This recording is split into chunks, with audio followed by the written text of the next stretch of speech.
programs and is a bridge to community resources. She takes pride in the community partnerships and collaborative efforts she has created and maintained to effectively offer quality program for her clients. She is encouraged to see her local community become more diverse each year and enjoys thinking of ways to bring the community together. In 2021, as COVID-19 vaccines became more available to the public, her nonprofit started educating the local Spanish-speaking community about the vaccines and started collaborating with their local health department and third-party medical professionals to offer a variety of COVID-19 vaccination clinics. So far, they have offered 6 different clinics and have overseen the administration of 194 vaccinations. Fun fact about Noelle is she represented the United States in a global competition for karaoke.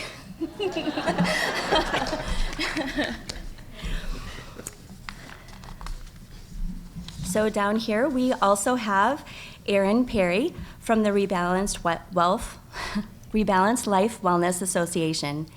As a community organizer and health innovator, Erin opened the nation's first men's health and education center inside the largest Black barbershop in Madison, Wisconsin. Erin is the president and founder of Rebalanced Life Wellness Association, whose goal is to ensure that African American men and boys will live fuller, healthier, and longer lives.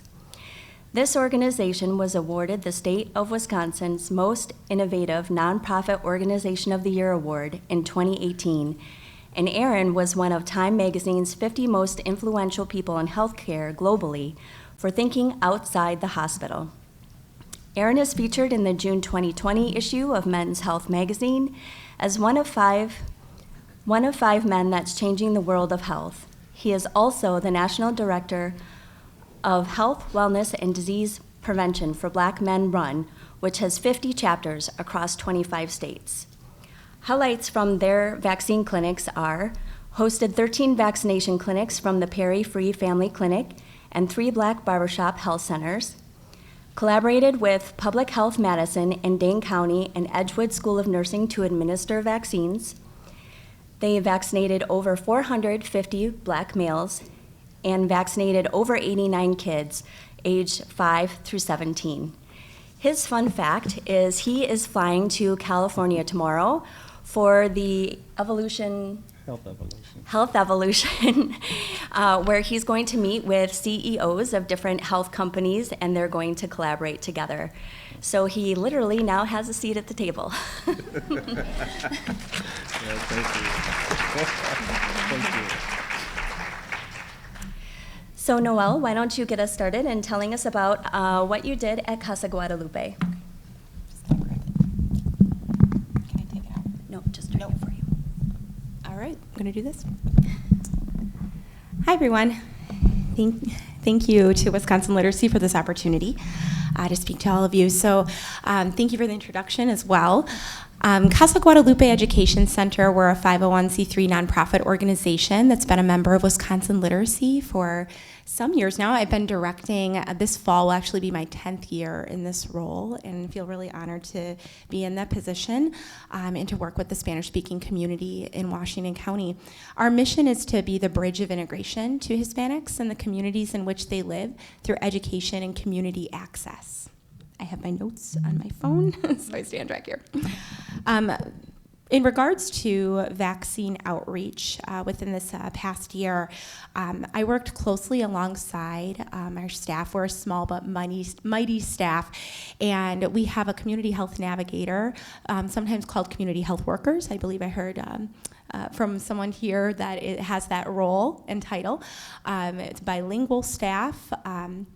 Many of my staff members are Latina themselves and can really make a wonderful connection with the community. And that's something that I'm going to be stressing a lot as I talk, is just how important building trust in your community is and knowing the population that you're working with. So again, worked really closely alongside our bilingual community health navigator, and this year, actually in February, we just hired a bilingual resource advocate. So our needs are growing just across the board in the Spanish-speaking community in Washington County. So for those I'm thinking most of you know where Washington County is, but we're just north of Milwaukee County. The largest city is West Bend, and then after that is Hartford. So that's a lot of our clients are in those two communities, but a lot in more of the rural, smaller cities and towns around there too. We also have a great network of trusted bilingual volunteers too that will help us at different vaccine clinics and different outreach opportunities. So I wanted to mention that, let's see here. Oh, of course. Oh, now I went too far. There it is. When Margaret was talking, I had submitted that information to Margaret a little while ago, and actually the numbers have changed. So we've fortunately been able to offer more clinics and vaccine clinics and vaccinate more people. But we're collaborators, so we need to collaborate to get things done. And so we started when the vaccines became available. We reached out to our Washington Ozaukee Public Health Department, and they were key in getting certain pop-up clinics started. And then Wisconsin Literacy had some grants available to further the efforts of vaccine outreach and education, and so that really helped get the ball rolling as well. But as you can see, we've worked alongside Froedtert Health, Wisconsin Department of Health Services, and most recently Midland Health, which is a third party based out of Brookfield, and they have nurses that can come in and help to vaccinate. So again, now we've provided 9 separate COVID-19 vaccination clinics, successfully administering 272 vaccinations. We also, let's see here.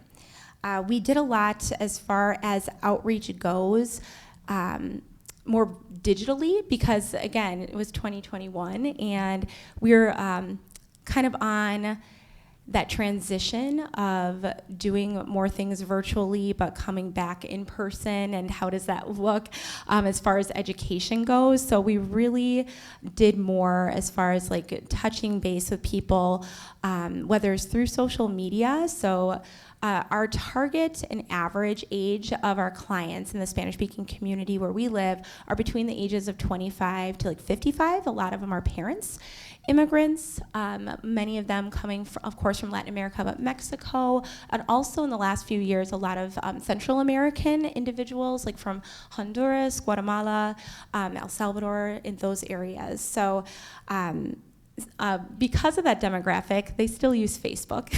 The younger ones, not so much of our clients, but we do have a Facebook page, a specific group that we post a lot of things in Spanish. It's called Amigos de Casa Community Group. And so that is where we did just a lot of like mass information, sharing certain information that like Wisconsin Literacy would give us, our local health department, Wisconsin Department of Health Services.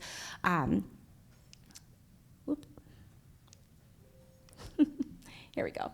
This is just an example to the right of something that Wisconsin Literacy shared with us, and we appreciated the pictures that were involved. This is when the Delta variant was spreading last fall, is when we shared that.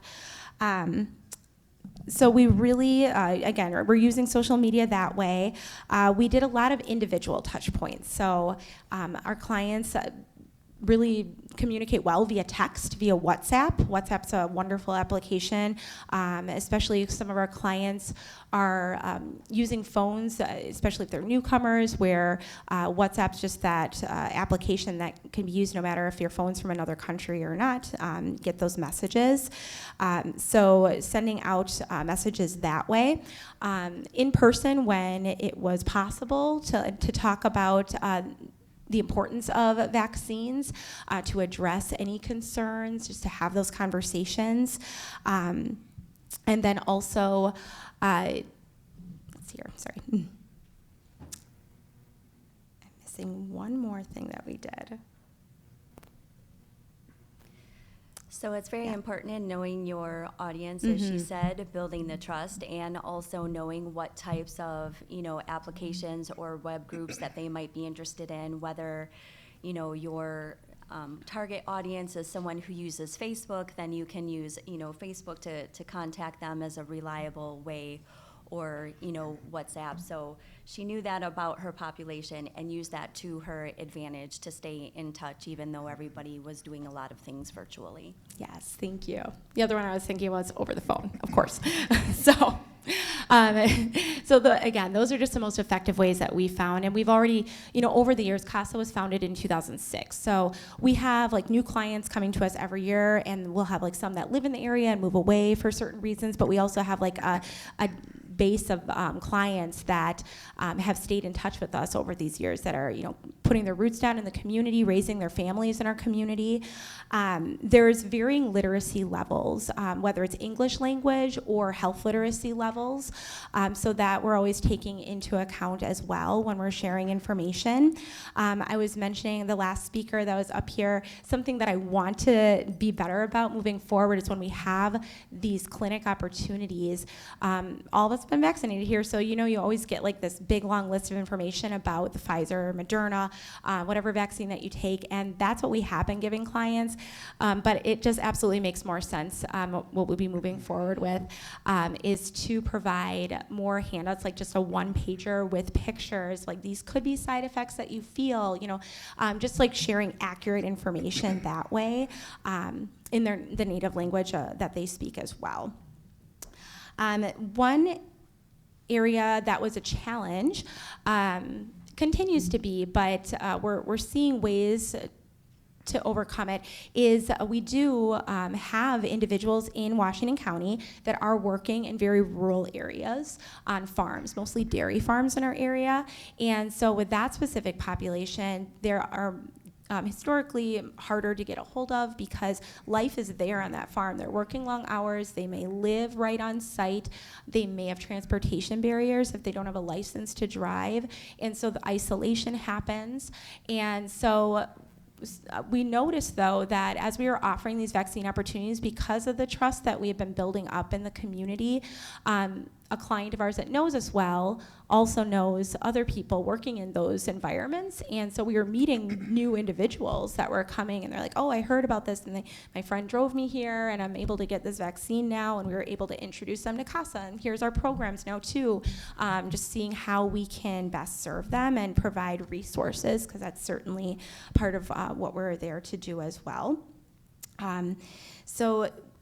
In early 2022, we had received some funding from Department of Health Services to offer more vaccine clinic, and I was happy, of course, like all of us are happy to see that in a lot of areas now cases have been lowering, but I was also interested, I'm like, oh, are people still interested in getting the vaccine?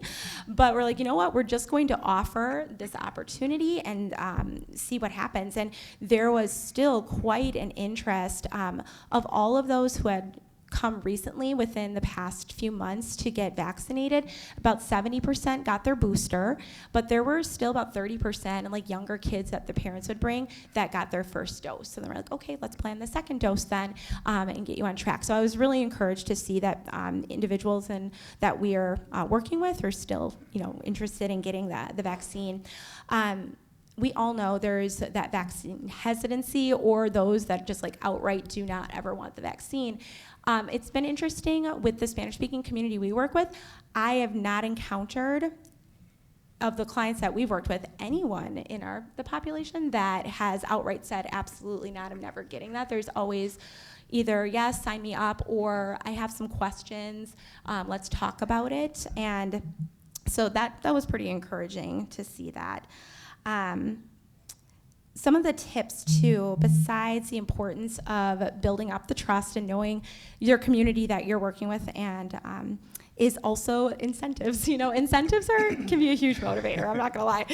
So through the grants that we've received, we've been able to mostly use them for like gas cards or gift, like a Quick Trip. There's 5 Quick Trips in West Bend right now. Like they've been multiplying. So we get Quick Trip, fuel only. We've been bound by certain grants, like through DHS, where you can only buy gift cards for certain things. So, but I think that's helped. It truly has. Like every person gets like your gift card when you come, no matter like what vaccine you get, first, second, or booster. And then also for those who do have those transportation barriers, there's a Washington. It's Washington County. So transportation is limited for those who don't drive. There's no like major public bus system or transportation like that. So there's a Washington County shared ride taxi, or there's like the taxi right in West Bend or right in Hartford. So we do let our clients know we will absolutely buy a taxi voucher for you. We will get that voucher to you.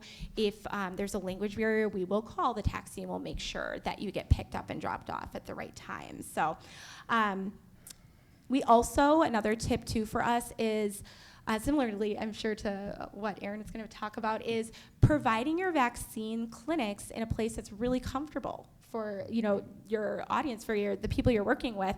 So we always offered our vaccine clinics either on site at our office, or we're right next door to a church that has a gym that during COVID was wonderful to use because there was this large space where we could socially distance and everything, and we still use that gym a lot. So that's where we also have had certain clinics.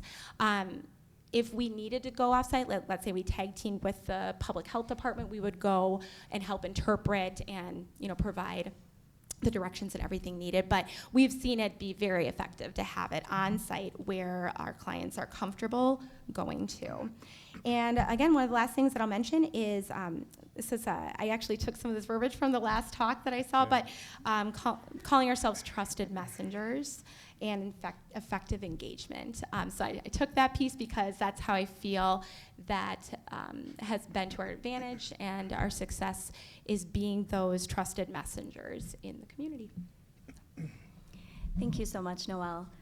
We also did have another panel speaker from Menominee Nation. His name is Ron Bowen Jr., but it appears that he has ran into some weather on the way down and has been delayed because it was snowing.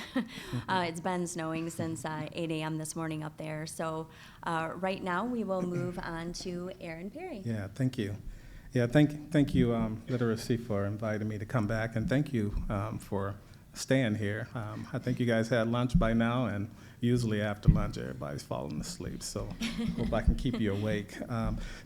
But yeah, I'm Aaron Perry. I founded an organization called Rebalance Life Wellness Association. I started that organization, actually I used to be a police officer. I did not care for that job. I faithfully did my job, but I didn't care for the work. But whenever I came in contact with anyone, I would always look in the back of the cruiser and I'd say, is there anything that could have changed to keep you from being in this back seat? And that's when I started hearing guys talk about, man, I'm $100,000 behind in child support.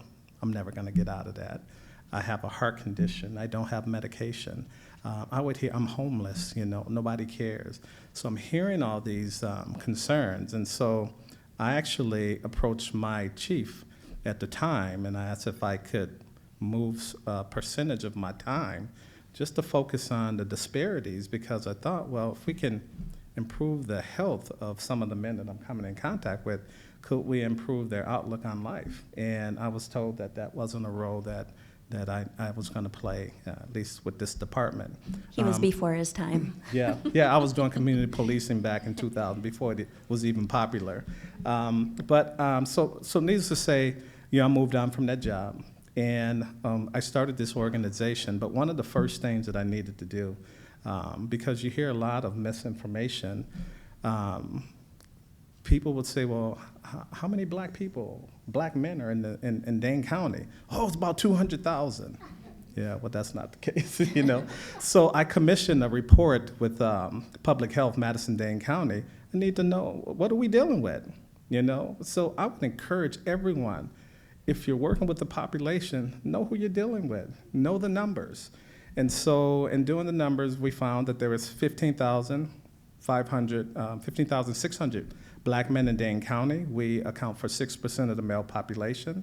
And at that time, about 15,800 black women. And so we looked at the data, so we know clearly based on what's written that the challenges that are before us.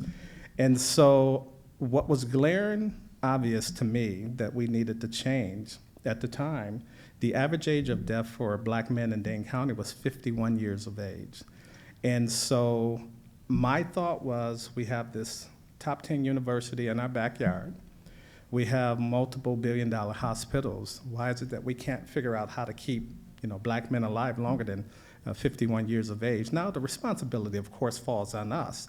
But with all of this power that we have in our backyard, we should be able to figure this out.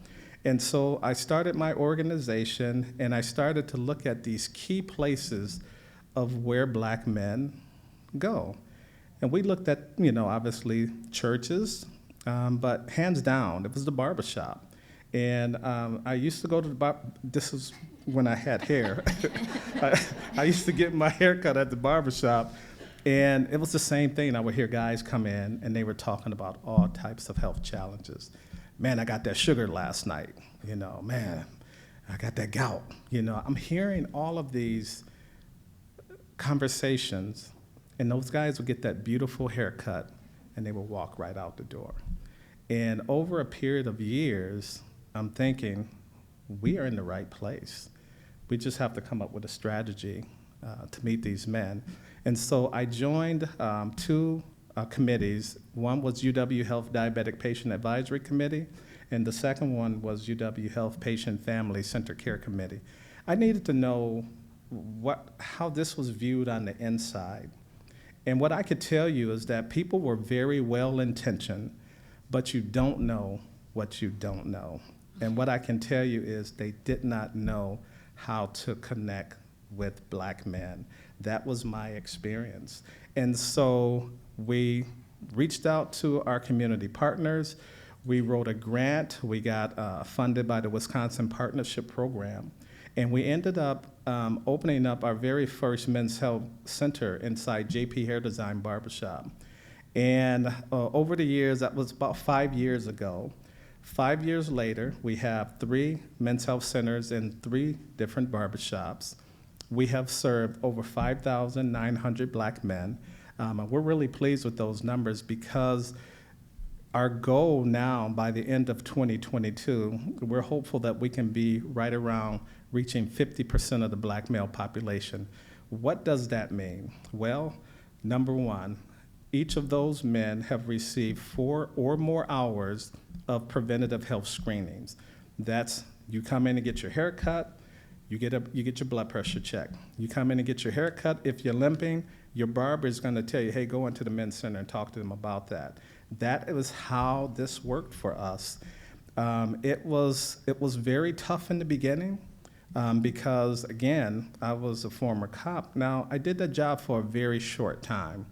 But when I told the owner of the barbershop that I wanted to create and put a men's health center in, he said, Aaron, it's going to be a challenge. These guys are not going to trust you. You wore that uniform. I said, well, let's give it a try. And he was correct. For 2 years, these men pushed and pushed and pushed, but I didn't go away. There was times that I would show up, they would make statements, and I'd just look at them and say, I love you too, But it was tough, but I hung in there. And that is my message to all of the challenges that I hear my brothers who are currently in uniform. I tell them, you can't push these guys. You can't get upset because people come at you. They're coming from a real place of trauma in many cases. So you can't be upset with them. Hang in there. The trust will come. And that's what happened with me. I just hung in there with the guys. And all of a sudden, they come in and get that beautiful haircut. Now they're getting up out of their chair. They're coming into the men's center. We partnered with Edgewood College School of Nursing, so we have 7 nursing interns. They do all of we call it the heavy lifting for us. But they would do the blood pressure screenings, the diabetes testing. We do flu shots. We did all of our vaccines, of course. But we're having all of this success, but we're still looking at the data, and we're still feeling that there is a disconnect. And so I ended up reaching out to where we got our grant from, and I asked them if I could, use about $30,000 to purchase a vehicle. And they were initially hesitant to do that because it wasn't written in my grant. And I said, we can't think of, we got to be creative. Yes, I did write a grant, but things changed. And you trusted me enough to give me $300,000 of your money. Trust me enough to know I know how to spend $30,000 of it. And so I pushed back, they agreed to give us, let us use the money to get a bus. And so what have we done with that bus? It has been a game changer for us. We've identified everyone that has a transportation barrier. We look at the brothers who have, you know, a one-car household, and maybe the girlfriend or the wife has to take the vehicle. Well, that should not be a reason that you can't make it to your doctor's appointment or even come in and get your hair cut. So we started going and picking guys up. And boy, I tell you, that's a beautiful conversation when you pick someone up and you're driving to do something that they want to do, and that's get that beautiful, beautiful fade. And we just started having these conversations, and I'm just driving and I'm smiling because I'm feeling like, okay, the trust is building. The trust is building. And so this strange thing happened called the pandemic, you know, and that hit us. And we've built all of this trust with the guys. And Governor Evers said, you know, I'm declaring all of the barbershops, they have to shut down. We got to get this under control. And that was a big concern of ours because how are we no longer have access to these men. We spent years building trust, and now all of a sudden, we don't have that daily interaction. And when I say daily interaction, you know, one barbershop has 3,000 men coming through there every month. Another one has 1,500. Another one has 1,000. That's 5,500 men that we had access to every single month, and all of a sudden, they're gone. And so we got creative, and we said we really need to do something because now obviously the pandemic is here. They're starting to talk about literally vaccines. We got our leadership team together, and we all agreed, guys, we can't wait until a vaccine gets here and try to then convince people to take them. We got to start talking about that now. So in May of 2020, we started talking about the vaccine that wasn't going to be here until another year. And I cannot tell you how important that move was. And so we were doing, every Saturday, we did a 90-minute Black Males Mental Health and Wellbeing support group. It was a virtual group.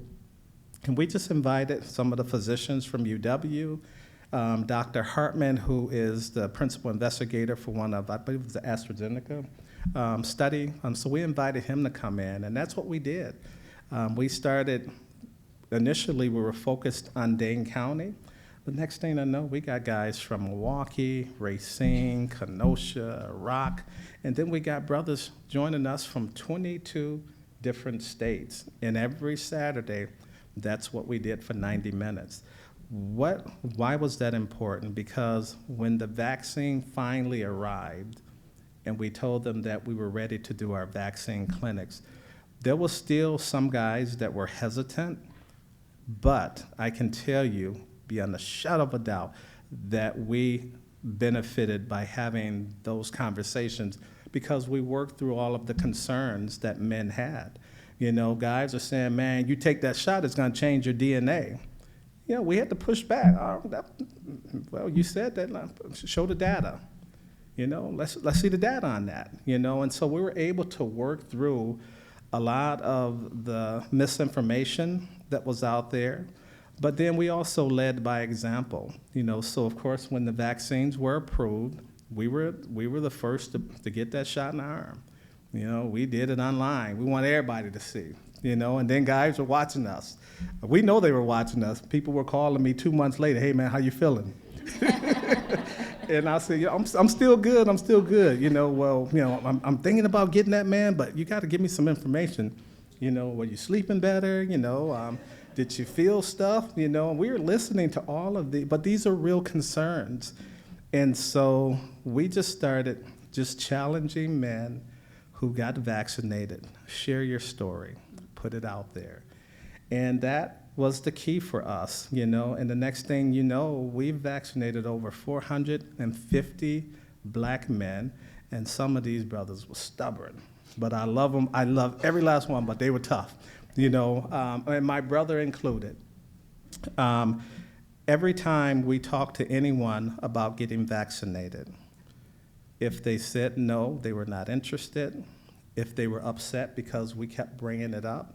Man, get out of my face. Don't bring that to me. Not today, man, not today. And I would always end my conversation with, brother, I love you too much not to have this conversation. And over a period of time, they heard it, and they started getting comfortable. And then the misinformation started.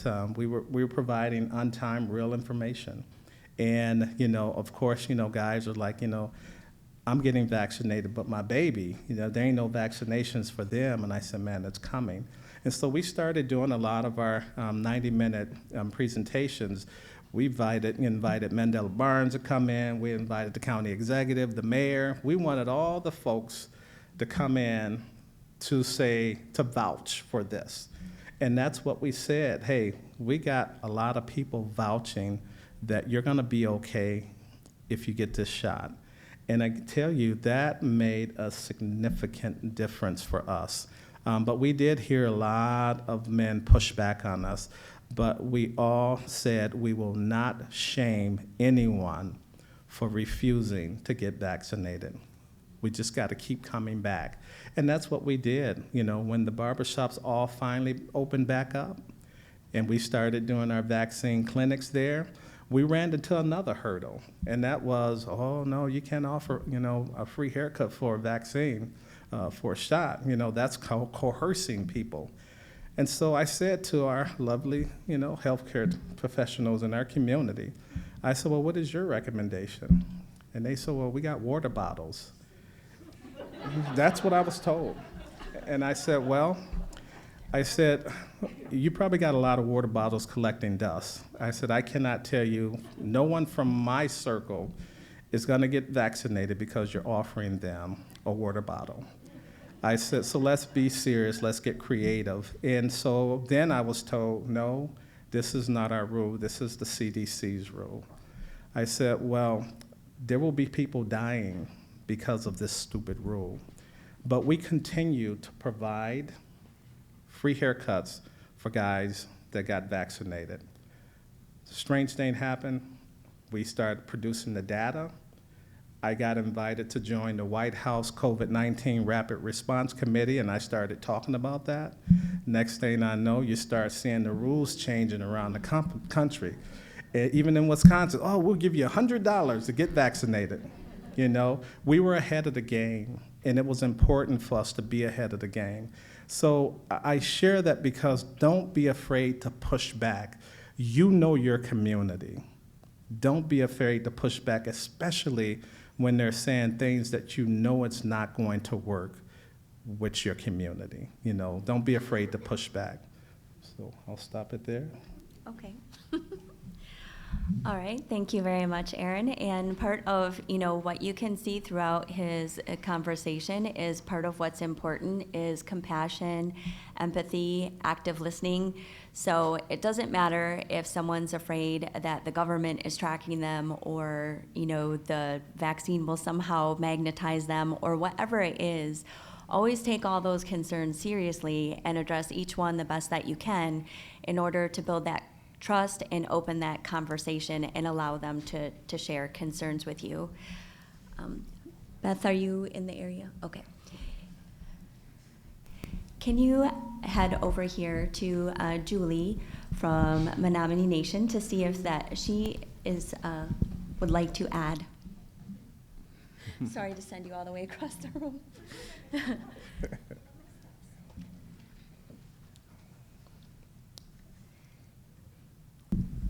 Thank you. Hello, everyone. Hello. I'm Julie from Menominee Indian Tribe of Wisconsin, and my colleague Ron, he must not have a Subaru Crosstrek because that's how I got here. I started out a little early as well, but truth be told, there was about 3 inches of snow. It was like, what fresh hell is this when I woke up? But I would like to share a little bit about the outreach and education that we worked on at the Menominee Tribe. First of all, I'd like to acknowledge that we are collaborating and working today here on the original land of the Ho-Chunk people. And the Menominees probably got over here on some trade trails along the way. But originally the lands of the Ho-Chunk, and they still live, work, and play here as well. And so as far as outreach in the Menominee community, as you probably know, it's up in the northeast part of the state, and it's pretty rural, pretty remote. And we also have a couple of communities on the reservation, several that are practice traditional ways. And so that was always going to be a challenge as far as educating and reaching out. When the pandemic first started, the Menominee tribe created what was called an incident command team, and it was made up of many of the health leaders in the community, and the epidemiologist for our tribe was appointed as the lead on the outreach, and the clinic director was the one who provided the weekly emails, the information, the latest information on data and on clinics and what age groups were eligible and when they were eligible. And after a while, the clinic, when they began to really saturate the community of tribal members, then they started reaching out to anybody who actually used the tribal clinic at one time. So, for example, my husband doesn't even remember when he went to the tribal clinic for something, and I'm pretty sure it was eyeglasses. They called him up when he thought that he would have to wait 2 to 3 months before getting his vaccination. And I myself, as a teacher, had recently got mine. A couple of weeks after I got my first dose, he was given a call, and they asked if he would also like to get his vaccination. And as a non-native, and not even remembering when he was a patient at the tribal clinic, he was like, well, okay, are you sure you got the right person?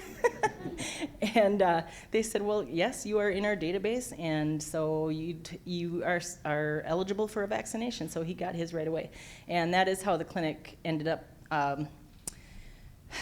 reaching out to extended community, was just to make sure that anybody in the community, whether they were native or non-native, whether they were working there or living there, going to school there, if you were in our community, you were getting vaccinated if you were willing. So that's kind of how that went. Then they continued that outreach and offered up weekly multiple different locations, the clinic, the school, the casino.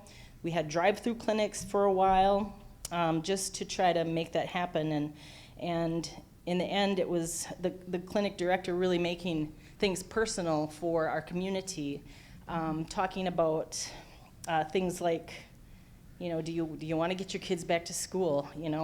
Is this virtual thing kind of driving you crazy? Well, the best way to do that is to get our community vaccinated. Do you want to have gatherings? Do you want to have family football parties like you used to? Do you want to, gather for holidays and for special occasions? The only way to do that is to get vaccinated. So she really tried to make that personal. And as the data started coming in, when the community was, our community, the Menominee County, has a small community and small county and small population, one of the most vaccinated in Northeast Wisconsin, which is really, really phenomenal. And part of that was the massive community outreach.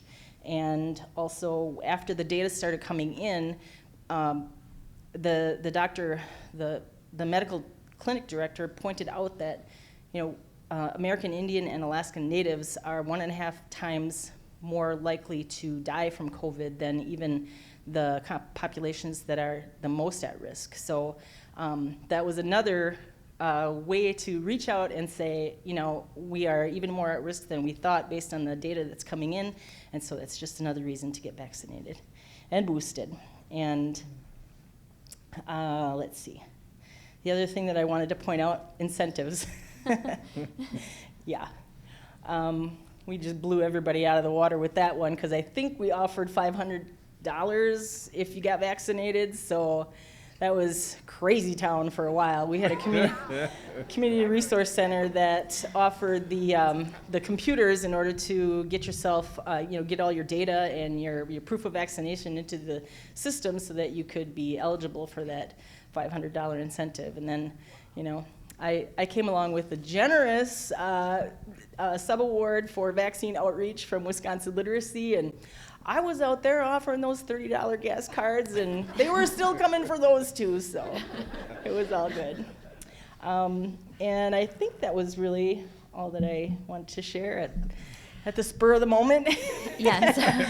Thank you so much for jumping in. Yeah. And also, since you weren't planning on speaking, I will mention that Menominee Nation, due to all their efforts, reaching out not just to everyone on their reservation and their spouses and everything, but they were, once they had extra doses, they were willing to give those to everyone. So in a county of 4,546 people, they have administered over 14,000 doses to people who came from Maine.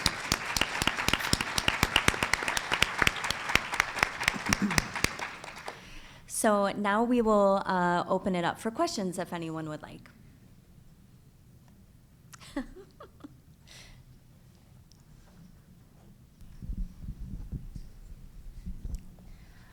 Hi, I have a question for Erin. Erin, you had mentioned in your barbershops, in your men's health clinics, that you used nursing interns. How were those interns received by the populations that were coming to your clinics? Yeah, it's really all about building trust.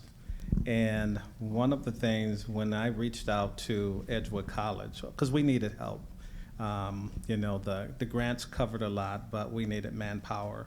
And we needed the expertise. But one of the things that I learned in serving on those hospital committees is that we don't have the luxury of waiting to find black doctors or black nurses. We didn't have any. And so we started working with our men and handpicking the right people to be in our men's health centers. And so when we reached out to the School of Nursing, I got to meet all of the nurses.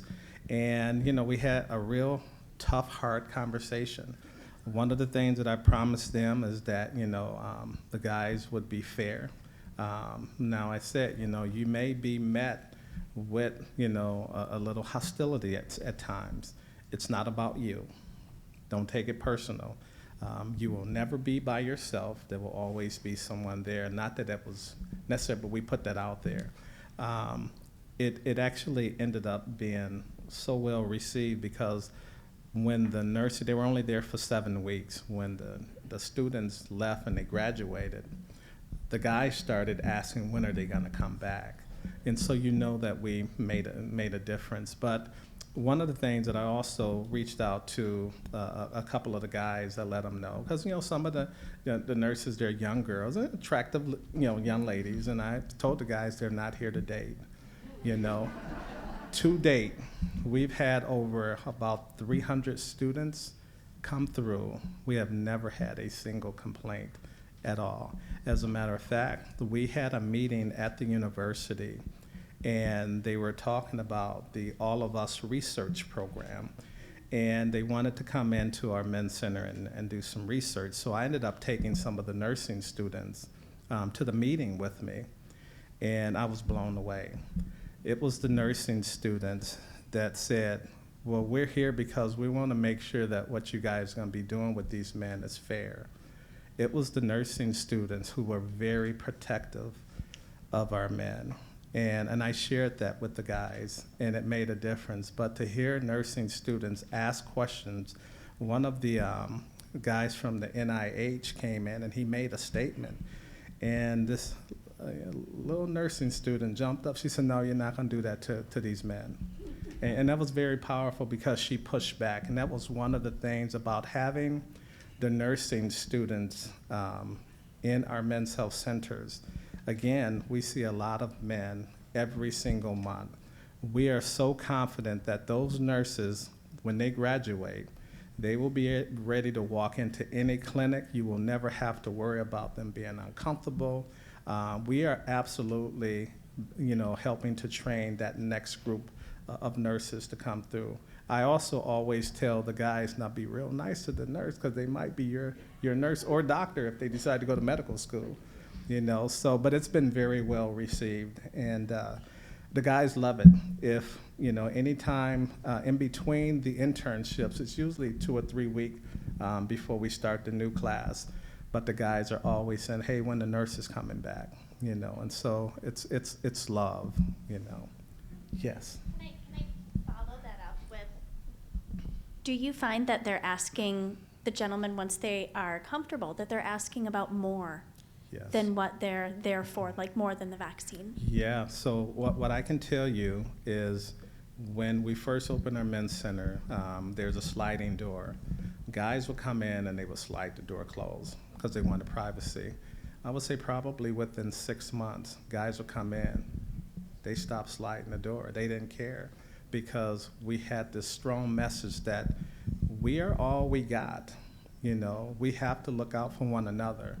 That was a message that I shared because what I can tell you is listening to the focus groups and reading the surveys. We do a lot of surveys and focus groups.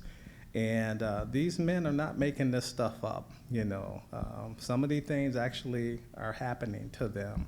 And so we shared that with the students. We share that, and it just works very well. But that relationship that you see form, guys definitely have their favorite nurses, you know. And the reality is that, you know, if someone comes in every other Thursday, you know, chances are they're going to see the same person. And so there was a bond that we saw that was created, and no doubt when all of those nurses move on to hospitals, wherever they go, I can honestly say there will not be any of that disconnect or feeling uncomfortable interacting with a man of color. Awesome. Other questions? Oh. If you see Just one, go go ahead. I can't see past the podium, so. Actually, I can talk about enough. Okay. Congratulations, awesome. Because my math come about a third of African males you're having contact with through the barbershops. Okay. To get it recorded. Oh, sorry. You're contacting about a third of African males in Dane County through the barbershops, and that's outstanding, and I applaud you for Thank you. being persistent, bucking the trend, and not taking no from someone who can't tell you yes, which is something I live by. Right. And so that said, from the screenings that have been going on, because there's been some work done by Cedars-Sinai in Los Angeles with 52 barbershops as well for blood pressure screenings. Do we have interventions that go beyond just the health risk assessments that you're actually able to provide care to these men? And then the next one is, there's a lot of women in this audience, okay? Does this also work for hair salons? You know, that's a great question. Right now, we are in talks with 18 different states to replicate our barbershop health model. In doing all of the work, we kept good data, and that data led us to the point where we just, on February 24th, we opened the doors of the Perry Family Free Clinic. This is a clinic for uninsured and underinsured Black men. Our research, our surveys showed us it's about 750 of these men that are in our community. They are actively utilizing the ER for their health care. Now, we know that's going to hit all of us in our pocket. And so we started working with them and getting them, obviously, we have a medical home for them now. And I can tell you, we're still figuring a lot of this out. But we're getting better at what we did.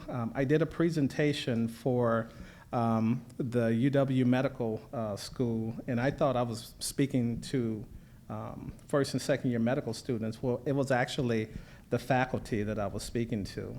And after that presentation, there were so many of the doctors, they said, how can we help you?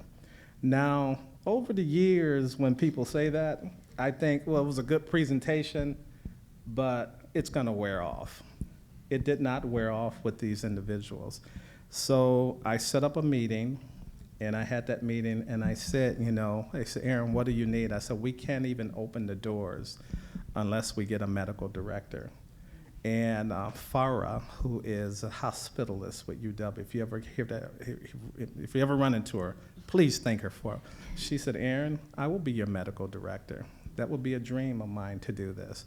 I said, Farah, there's no pay. She said, no, I will be your medical director. I mean, she has voluntarily stepped up to be our medical director. And in addition to that, she has brought on PAs and MAs, and I was at a point where I had lost faith in the community because I saw how a lot of the black men were being treated.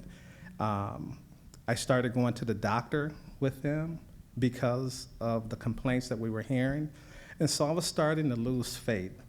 And all of a sudden, we have these doctors that say, I will roll up my sleeve and I will get into this fight with you. And they have owned that. The clinic is going extremely well. The sad part is that we're seeing guys, I don't ever want to say too late, but we're seeing guys that are in real tough shape, you know. And so I don't know if I answered your question, but you know, I'm trying. Hair salon, part two. The hair salon. So yeah, I think that when I said we're replicating, we got contacts by a lot of different hair salons. What I can tell you is we're staying in our lane, and our lane is Black men's health, you know. And so we do have black women coming into the barbershop, but we also have a phenomenal organization here in Madison. It's called the Black Women's Wellness Foundation. Her name is Lisa Payton Care. If you get a chance to Google her, she does great things for black women in the area. We're staying in our lane for working with our black men. Yeah. Thank you so much. Let's give a round to our panelists. That's it.